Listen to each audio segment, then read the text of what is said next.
difficult as to how to break the cycles of violence that have ravaged that country for over 5 decades and continue as we speak, and that have robbed the nation of so many extraordinary human rights defenders, journalists, elected officials, trade unionists, judges, lawyers, campesino leaders, community-based leaders, Afro-Colombian and indigenous peoples leaders, and those leaders or defenders of victims of violence, victims of injustice, the displaced and dispossessed, and those attempting to return to their lands and rebuild their former homes and communities.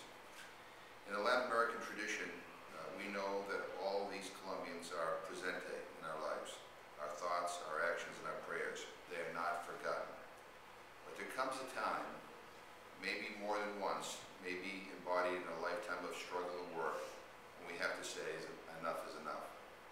We have a window of opportunity to see some justice, some reparation for the past, and a possibility to explore a different future. The new Victims and Land Restitution Law is part of that future. Now, I'm not sure that the U.S.-Colombia Free Trade Agreement helps. It will certainly help American business, but I have yet to be convinced that it will help the workers of Colombia. On one hand, I don't have a problem with what is in the Labor Action Plan put together by U.S. and Colombian governments. I do have concerns, big concerns, with what is left out of the action plan. No requirement to address and reduce the violence that is part of daily life of every trade unionist, every human rights defender, and every community-based leader in Colombia. No commitment to go after the perpetrators of violence and dismantle their organizations and financial institutions. No requirement to go after the cronies who benefited from the violence. I was told that these concerns are outside the purview of the trade agreement. I bet if over 150 CEOs have been murdered in the past 3 years, which is the number of trade unions killed, we wouldn't be touting how safe and secure Colombia is for investment. I'm also concerned that we have no time to judge whether any of the legal and regulatory changes happening under the action plan will make one bit of difference on the ground inside Colombia. Will human rights be strengthened? Will workers have a greater ability to exercise their rights, organize, bargain collectively, and negotiate contracts directly with their employers? Will levels of violence and murders against trade unions be substantially reduced? Will the workplace become safer? Will employers and companies that violate the rights of workers be punished? We don't know, and we aren't going to have any time to find out. I worry about rural Colombia, where I've spent so much of my time when I've traveled to Colombia. I worry about the rural poor, the small-scale farmers who try to make a living with precious little support or protection from the state. I worry about the Afro-Colombians and the indigenous peoples, whose collective and ancestral lands often occupy areas rich in natural resources, water, minerals, timber, and fertile land. I worry about how their lives and livelihoods will be affected by unleashed exports from America. Will they be overcome by our corn, wheat, rice, and soybeans? Forced off their land, unable to make any kind of living? Will they join the ranks of Colombia's 5 million dispossessed?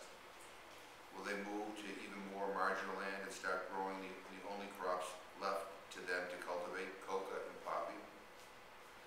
Will they or their children be forced to join one of the armed groups? Or will they simply try to stand firm and continue being murdered along the rivers and in the jungle of Choco, the mountain valleys of Antioquia, and Cauca, and the open fields of Sucre and Cordova? While other speakers here today will talk about many of these matters in more detail, I just want to take a moment and mention some of the things that I pray for in Colombia. I pray for a time when all Colombians can speak freely and organize openly without fear of violent reprisal, whether that's a trade union or a women's association or a campesino organization. I pray for a time when the culture of impunity is broken and the victims of violence will have the confidence that the perpetrators of violence will be brought to justice.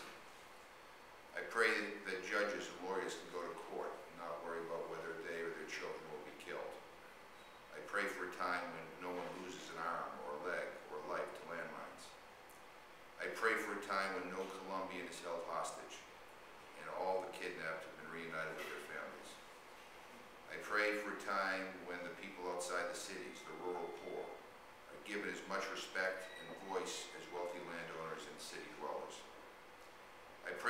time when the Colombian military and police will break their ties to paramilitary and criminal groups and unconditionally protect all the people of Colombia.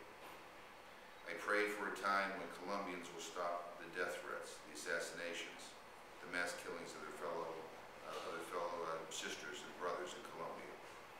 I pray for a time when young men and women in the poorest and most violent neighborhoods and slums will be valued and be given the help and support they need to create small business, find decent jobs, and get a good education. I pray for peace with social justice. And as much as my government is now dancing up and down and embracing programs to help the victims of past violence, I pray that they look in the mirror and feel ashamed for not being firmly on the side of human rights and the victims of violence much earlier, 10 years ago, 5 years ago, or even 2 years ago. And I pray for all those people inside the Santos government who are genuinely committed to changing the course of Colombia's future for the better, that they survive and that they thrive. So I guess that I pray for the same things that every Colombian prays for and dreams about: the right to live in peace and dignity,